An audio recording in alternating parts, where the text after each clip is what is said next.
Hello, I'm Anna Raimondi, coming to you from the Angel Cooperative in Ridgefield, Connecticut. Welcome to this episode of Talking to the Dead in Suburbia. Today, our guest is my friend, Alan Menken. Alan Menken is an American composer, songwriter, music conductor, musical director, and record producer. He is best known for his scores and songs for films produced by Walt Disney Animation Studios. His accolades include 8 Academy Awards, a Tony Award, 11 Grammy Awards, 7 Golden Globe Awards, and a Daytime Emmy Award. Oh my God, is there anything else that you need in this bio? Well, I do have to say one thing about the bio is wrong. I'm not a conductor. Oh, okay. So Well, so that's the one thing that as you're we say not. about yes, that's But you right. know I'm a what? If you wanted to be, you could be. no, And you, I'm a terrible. I'm too impatient. I would be pushing the orchestra around as opposed to just sitting back and listening. So anyway, well, I am thrilled, thrilled, thrilled to have you here. And I know that you have so much to tell us that will inspire my listeners. To me, music touches the soul. When I meditate, I put on music. It just, when I hear a certain song on the radio, it can make me cry. It can make me laugh. It makes me right, remember. So to me, like one of the greatest universal gifts that God has given us is music because it's universal language. So I just it want to is. know, like, when you're writing, the scores, for a play or whatever you're doing, do you call on a muse? Do you bring something into you that helps you with that? I yes. The more I do it, the more I believe that it comes through us. This kind of gift comes through us. You know, we have our brain and it filters through our brain, but it comes from somewhere in those moments. And, as you develop your skills, you become more receptive to anything that's going to come through you and know that you can filter it and feel what needs to come through and what, you push aside. Um, And before I open up that portal, there's a lot of questions that I have to ask. What's the story we're telling? Who are the characters? What's the world that we're in? What's unique about this world that an audience hasn't heard, or experienced before? Why would I want to hear this story sung as opposed to simply spoken? Because there are certain things about certain stories that really want to be sung. So I ask, a lot of questions before I then go, okay, I, I feel what this is. And then, along with my collaborator in the room, the lyricist or the book writer or director, whatever it is, we take each song one at a time in a story or each moment and discuss what do we want to do with it. And then only then do my fingers go anywhere near the piano. It's so interesting because Colors of the Wind from Pocahontas, I have played at retreats. I listen to, and it's the music that kind of takes me, where it needs to be. That whole production to me is very spiritual. Did you feel that when you were writing for it? Oh yeah. Oh, absolutely. Well, especially because we were dealing with American Indians and the American Indian culture. Um, and one of the things I love when I write is channeling either another culture, another mindset, um, basically taking the specifics of another sort of vocabulary, musical vocabulary, um, and filtering it through me. In this case, it was me and Stephen Schwartz, also our neighbor here. He's a Ridgefield resident, um, and we collaborated on that. And did a lot of listening to American Indian music, which has a percussive quality to it. So when it starts with dum dum dum dum dum dum dum, on the piano or that musical figure sort of comes out of the the percussiveness. of of a Native American, and then there's a lot that's just is interpretive in it. Um, and it was actually the very first song I wrote in that particular collaboration, so that was really satisfying. Well, that's a good song to start with. What is Yeah, your favorite? Do you have a favorite of every now? my least favorite question. Everybody probably asks you that. Yeah, I'd be interested. I'm really interested when what other people's favorites are. But for me, they're all my children. They're just, Hmm. and by the way, like children, you know, most of them are grown up.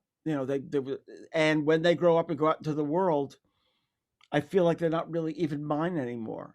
In a way, they belong to other people, and other people take them in and are invested in them. And I take great pride in them, and I'm happy to accept the royalties for having written it or whatever. But the truth is, they're they each have their own life. Each song, each score. Um, I guess I would tend to say that my favorites, are the ones that are most successful, but not in every case. Um, and sometimes you just can't predict what's going to really resonate in the world. It's so funny because what you're saying, I hear from artists like who paint. You know, they paint from their soul, and then someone buys it, and they have to let their babies go and grow up in a different way. And I think that's true of any part of creativity. You know, it's not just it's we create for the world. You know, it's not just for universal acceptance. It goes to each one of us so that we can accept it into our lives. So I love that. Absolutely love that. Thank you. Do you have before we even go to what you have, can you play us a little bit from Colors of the Wind? Uh, Oh, I love that. you think you own whatever land you land on. The earth is just a dead thing you can claim. But I know every rock and tree and creature has a life, has a spirit, has a name. You think the only people who are people are people who look and think like you. But if you walk the footsteps of a stranger, you'll learn things you never knew. You never knew. Have you ever heard the wolf cry to the blue corn moon? Or ask the grinning bobcat why he grinned? Can you sing with all the voices of the mountain? Can you paint with all the colors of the wind? Can you paint with all the colors of the wind? Oh, that was so wonderful. I get chills every time I hear that song. It Thank you. just, it's amazing. Thank you. So, what have you been doing lately? What do you have Um, in store for you for the future? uh, well, we have a sequel to Enchanted. Remember the movie Enchanted? It Yes, was I do. Amy Adams. Yes, I Is loved that movie. So it's an animated ingenue who has a spell put on her and is like dumped into our world in the middle of Times Square um and Great movie. so yeah, this is, I don't know what we're going to call it right now. The working title has been Disenchanted, but we'll see. And so that's filming. That's going to start filming soon. The live action Little Mermaid is actually filming now. Um, but everything's in the UK these days. I think for tax reasons as well as artistic. Um, a new animated um, called Spellbound with John Lasseter's new company. Uh, a musical of Night at the Museum, which I'm Ooh, really excited about. that's fun. Um, it is fun, and we've really found some deep tap roots in telling that story because it's tap roots about extinction and about um, yeah, basically extinction and universality of all these life forms that are in the museum that come to life in it. Um, as well as kind of a tribute to the golden age of New York, because the museum was actually among the people who started it was Teddy Roosevelt and his father in 1877. Um, so it's sort of the Gilded Age of New York. A stage musical of Hercules, which we did in Central Park last year, actually in 19, um, and a bunch of other things. Well, so you're still doing. That's important because you can't stop because I can tell you this, your mother doesn't want you to. No, I know my mother doesn't want me to. Nope, because your mother is saying, good, he needs to take it to the end, just like she did. Okay, because she's She saying, did. I took it to the end, I took it to the end, and you know that. She's very proud of you. She's proud of all her children. But she's saying, I like it because you keep on going. And she's saying, but success isn't what brings you in the money. Success is what makes you feel inside, okay? And respect. Your mother's very into respect. Your father's laughing. He's saying, I know that, I know that, I know that. And they're on each side of you. Like when I was asking you before about your muse, you have your mother and your father coming in from both sides, okay? And she's very happy because she couldn't really affect you that way when she was living, but she certainly can do it now, okay? She does. She Does it does. now, completely. She's also saying that she wants you to know that she's around your daughter who's going through a little bit of a roller coaster. Oh, She's there. good. She's there, but she's saying, but she needs you. She needs you and she needs your wife. Okay. Your Oh, father we're is there. sitting back and wait a minute, who played the violin? Well, his father did. His Okay. father had the cane. Yes, in fact, there was a cane violin that my grandfather had. Now, all the men in my family were dentists, but that was just I Yeah, don't but know they don't what they. consider themselves. That's not where their No, heart is. right. They're and that's the Russian part of their soul, the violin, Okay, because and I'm hearing the violin being played. Okay. Um, the violin is being played, it's being played loud. Okay, loud. So this is your grandfather. Okay. He's saying you bring it through and you bring it up. So they're not concerned that you did not become a dentist. Okay. I never met my grandfather. I Well, was named after him, but I never met him. he's completely and absolutely around you, especially these days. Okay. Who passed in February? You mean Past? this Feb? No, This no, in the past. Oh well, my dad and his brother both died on the same day, a year apart, on February. Okay, In February, because I'm hearing I pass in February, but I never really leave you. Okay, I never really leave you. Your father kind of goes with the flow. You know what I mean? Like I don't feel like he gets really hung up. He leaves that to your mother because your well, mother yeah, talks and talks and talks and talks, and your father holds space for her. Okay. yeah. That's the way it works. Mom is pretty much a force of nature that way, and dad just And adored her. Like you're a lot like your mother. You carry your mother and your father in you, but you're a lot like your mother. I know, I There's know, I also know. another man coming through. Who's Howard? Howard Ashman. Howard Ashman is was my collaborator who I wrote Little Shop of Horrors, The Little Mermaid, Beauty and the Beast, Aladdin. Howard died before even Beauty and the Beast came out. Um, so Howard is maybe the most influential artist of our generation in the field of musical theater and musical films.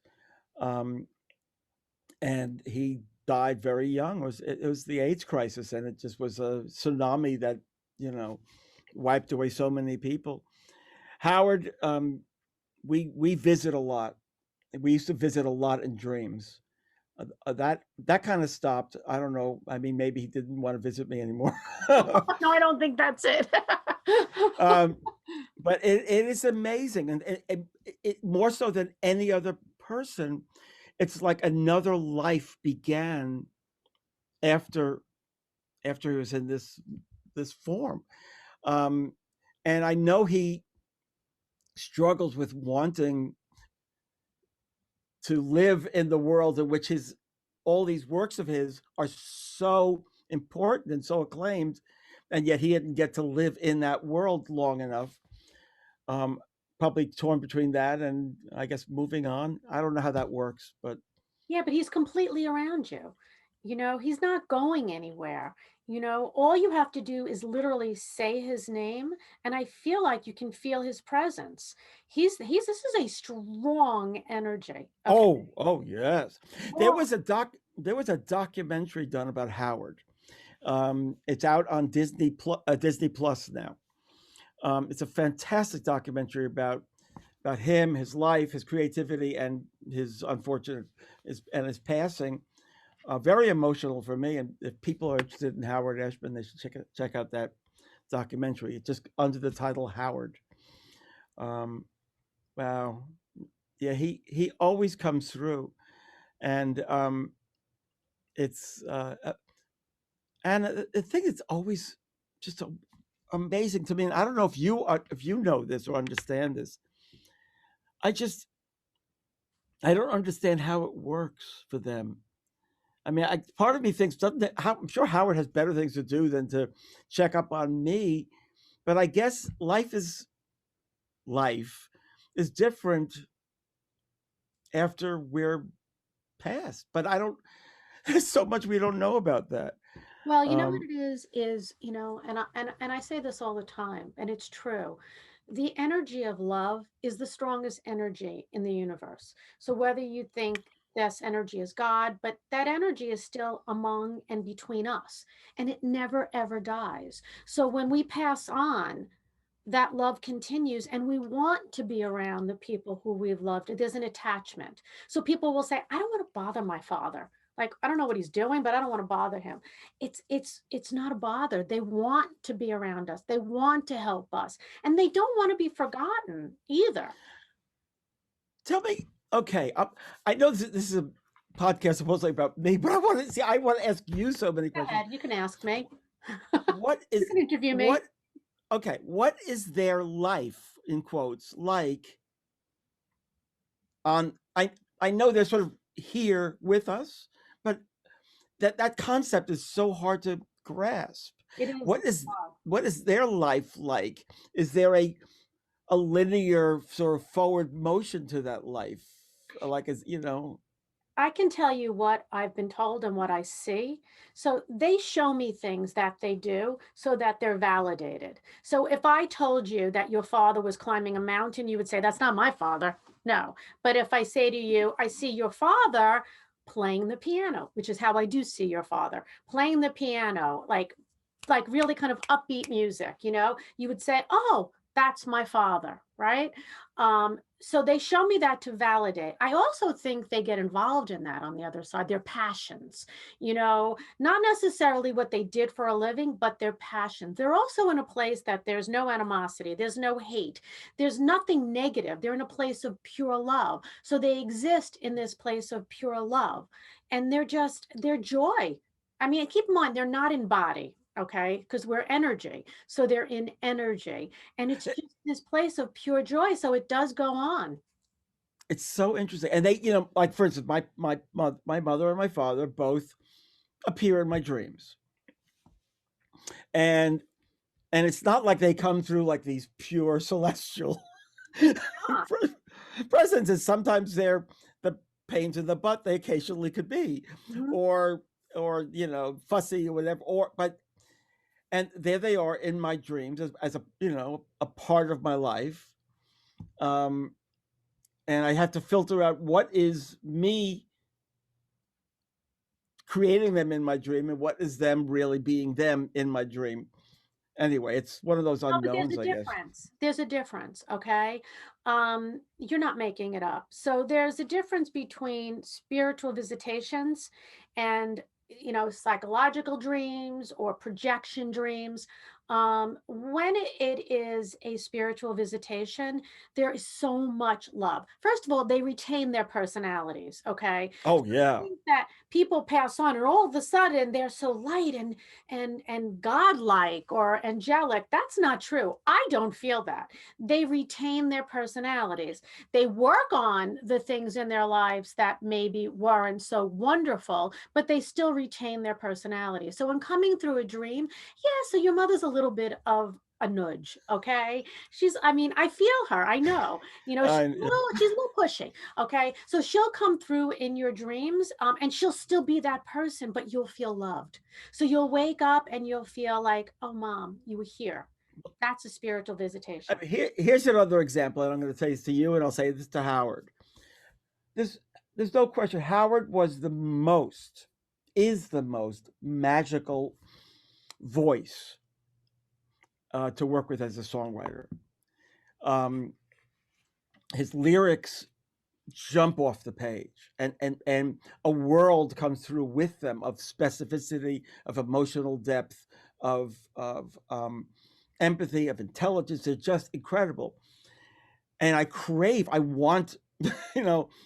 Now I have wonderful lyricists now that I work with, but I still want Howard back in front of me. And I had the experience after Howard passed. Um, Besides working with me, he had worked with Marvin Hamlish, the late Marvin Hamlish, on a musical called Smile. And after Marvin passed away, I was doing one of these concerts at Disneyland, a D23 concert, right?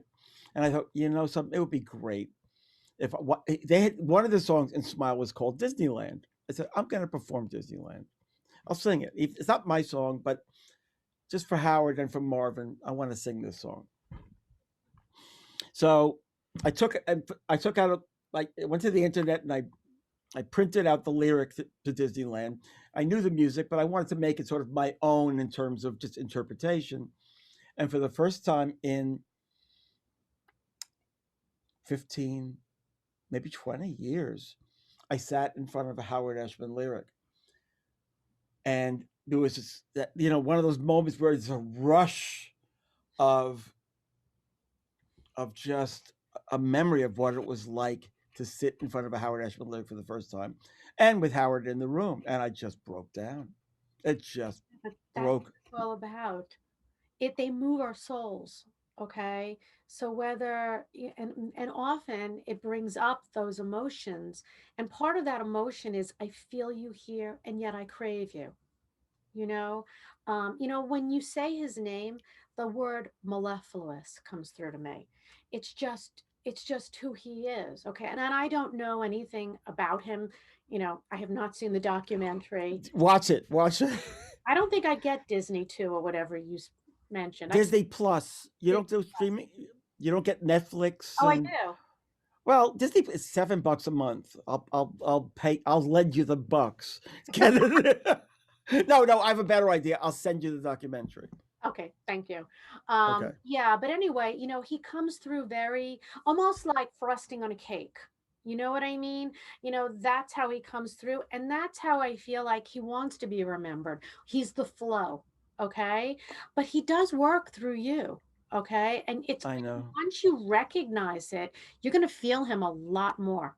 Okay? Just claim it. It's what it's important. He's so happy with what you have attained, okay, in terms of these, the Grammy, the Emmys, the Tonys, the Yeah. whatever else all these big awards. He's very happy because you deserve it, Oh okay? well. But I want to ask you, what does it feel like? Like, what does it feel like to get 11 Grammy Awards? I mean, that's like pretty wild. Yeah. Yeah. It's wild, and it's a little unreal. It feels like I've tapped it. Basically, I've been privileged to tap into something that's had a big impact on people, um, and it's a little unreal. Truly, it is. I think when you win awards like that or you get that kind of acclaim, it really is incumbent upon us not to take it onto ourselves.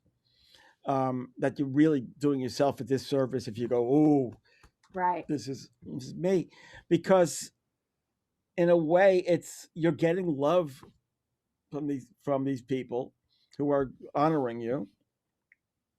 Um, I mean, there's a political aspect to it too, and there's a business aspect to it, but there's a lot of just that acknowledgement, and you just want to give it back.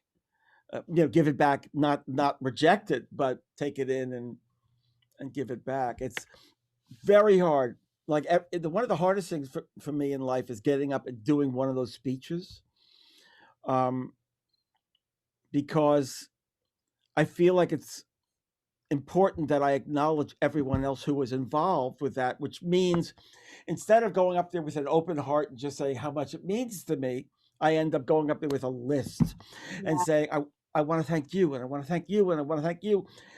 And which is, it's a conflict because people do want to know just in that moment how it feels for you and how happy it makes you. And at the same time, you really owe it to the people who were not getting these awards, who were part of what you did, to just share it with them.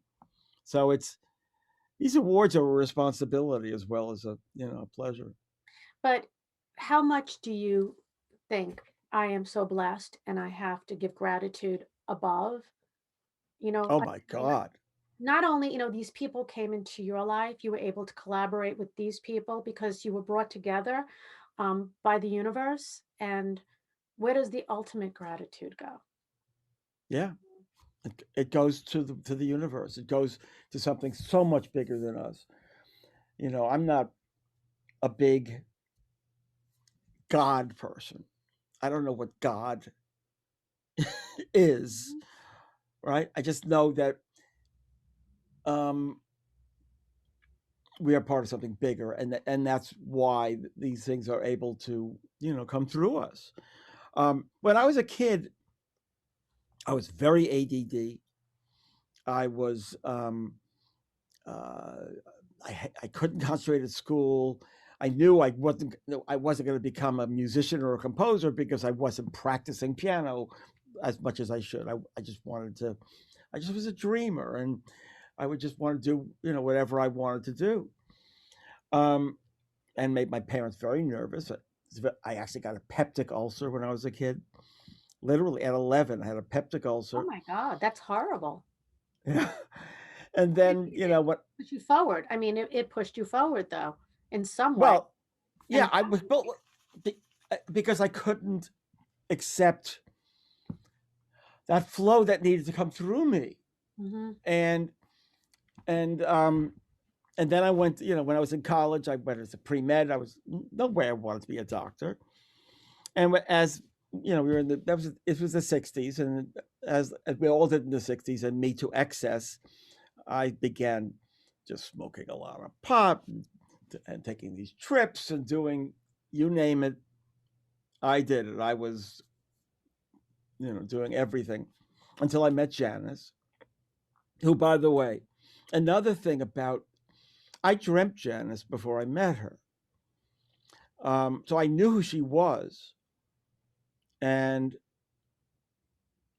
I was just waiting to meet her.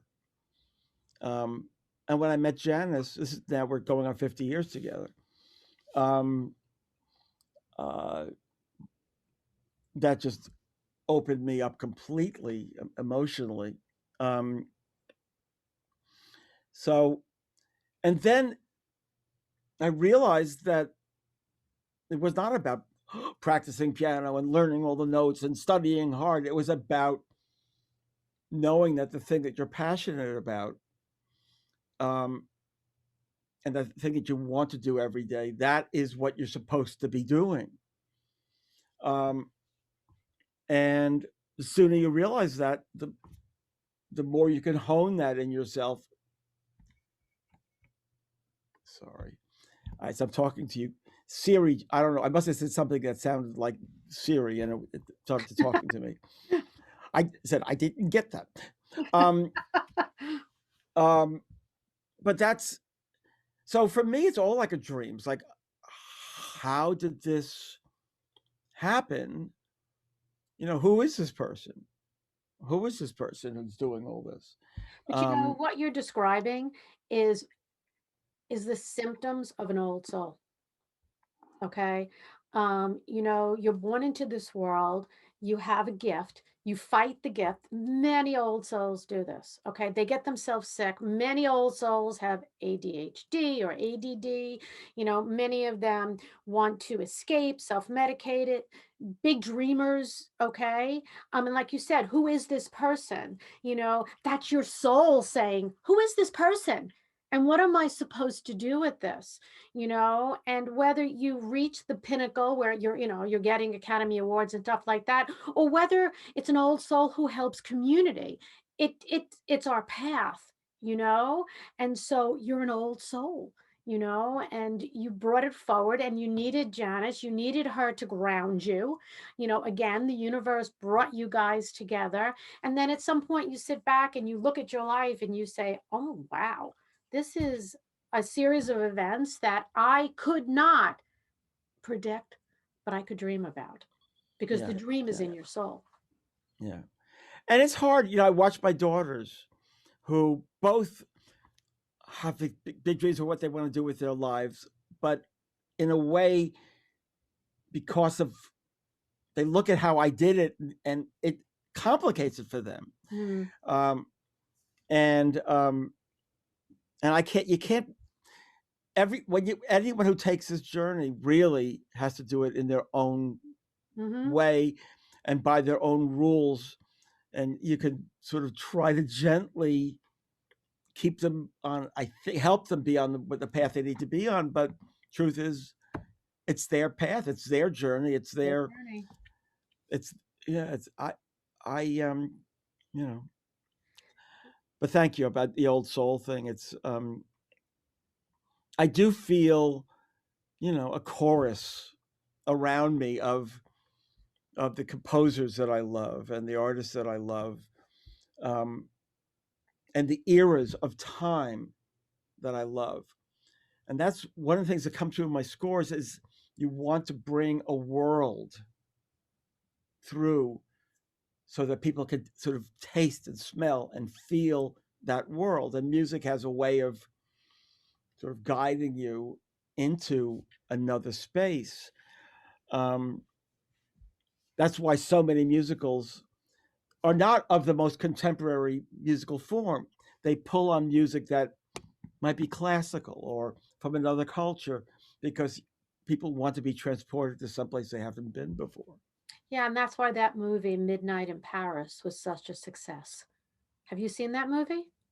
You talk about the Woody Allen, Yes.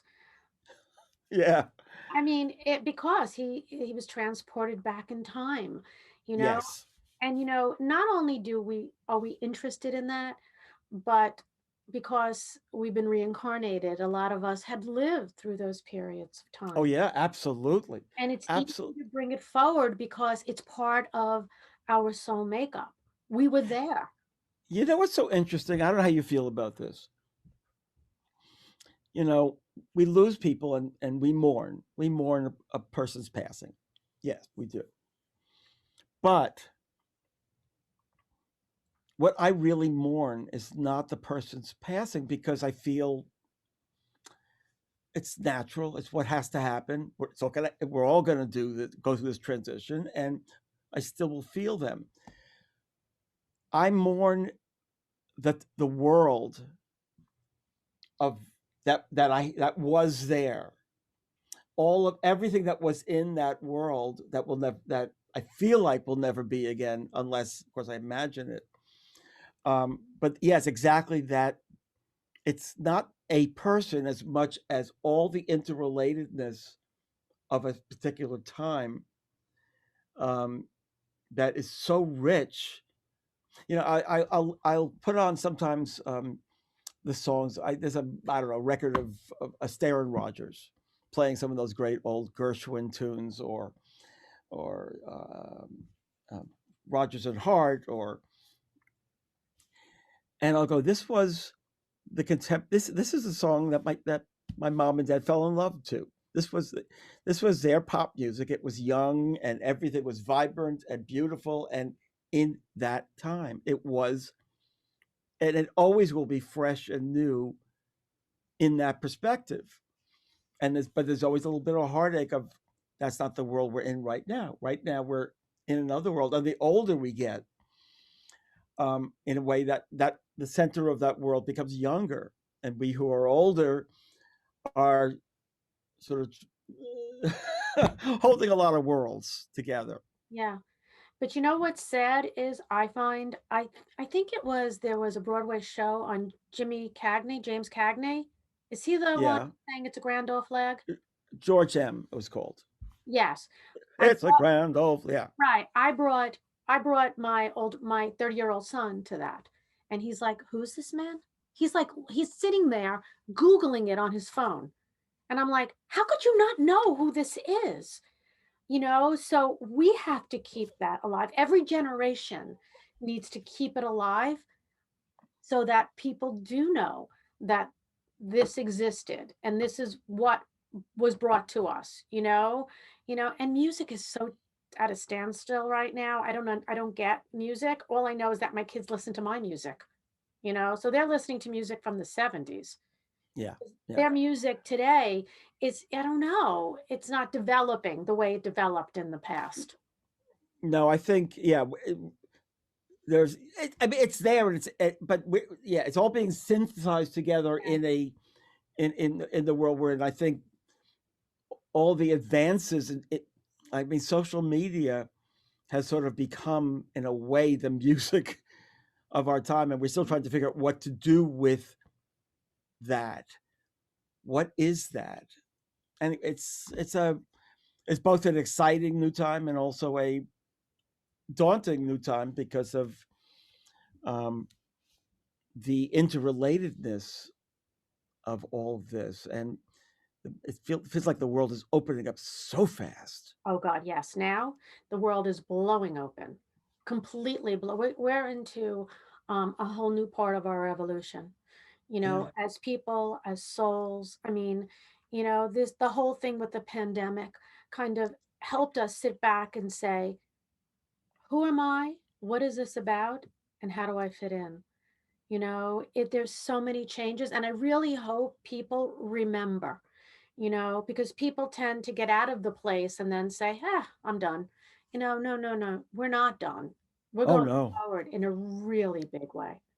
yeah, And yeah, I'm really it's excited that you're still creating, that you're not going to stop. You're never, you're never going to stop. It's not who you are. It's not who you're supposed to be. And you really are an old soul. And your throwback to what attracts you from the past, you've lived them. I tell people all the time, like, it's not random that you're attracted to, the 1920s or the 1850s. There's a reason. You yeah, lived then. And if you're bringing it through, we're not supposed to, quote unquote, remember our past lives. Yet, as a hypnotherapist, I sometimes bring people to that place, but it's about what why are we here now? What didn't we learn? And how do we go back and kind of look at what we did and how we did it, or how the world was and where we are now? That's really important because it's all part yeah, of our makeup. yeah, And you're yeah, right. You cannot, your children, it's their journey. It's so hard as a parent. It's so hard not to step onto that path and say, let me save you. Let me, yes, I let know. me do it. Yeah, But you I think know. about your parents, and I think about my parents, we had our journeys. We had to do it our way through the ups and the downs and the peptic ulcers. And, in my case, going the wrong way into business and suffering through that. We had to do it our way because that's what makes us who we are. And it makes us human and able to speak to people. And it helps you write music from your heart. Yeah, yeah, And yeah. that's what it's about. And we all thank you. I speak for millions, I'm sure, because what you do is so important. Again, music to me is so healing, and it's our saving grace.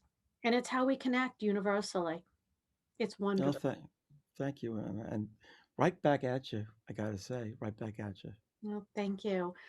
So I hope you enjoyed today's episode. If so, please like, share, and comment. And be sure to subscribe to our channel so you never miss an episode. Thank you so much, Alan. I so appreciate you coming on and all your words. And I just love you. Thank you.